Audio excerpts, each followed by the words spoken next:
Drama. Drama dito, drama doon. Si Bato, nagtatago. Si Robin Padilla, depressed, umiiyak. Dahil sa naging desisyon ng ICC. At syempre, yung mga DDS mismo. Lahat yan ay lugmok sa pagkakataong ito, sa panahong ito. Hindi rin ligtas etong si Bongo.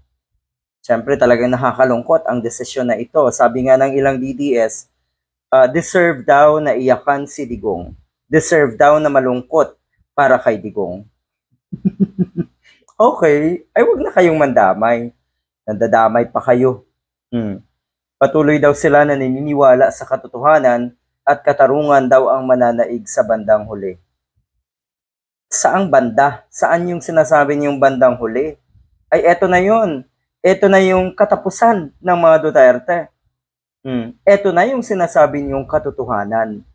Unti-unting nalalagay sa ayos ang ating bansa dahil naitutuwid na ang maraming bagay. Katulad ng pagkakakulong kay Digong, yan po ang ibig sabihin ay hustisya para sa mga biktima, para sa mga inalipusta, para sa mga nired tag ng gobyerno ni Digong, ng administrasyon ni Digong.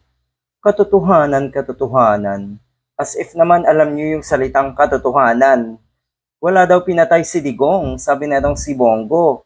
O talaga ba? Eh di ba umamin siya? O sige, sabihin na natin, wala talagang pinatay. Pero ang dami niyang iniutos na ipapatay. Nag-utos siya para pumatay. Hindi ba't mas malala yun? Kasi nandamay ka pa ng talagang totoong papatay. Nandamay ka pa. Bakit niyo daw pauuwiin si Digong? Eh kung pwede naman, sa Bongo halimbawa at si Bato de la Rosa, bakit niyo pinauuwi si Digong? Eh kung pwede naman na kayo na mismo ang pumunta doon at samahan siya. Ang saklap.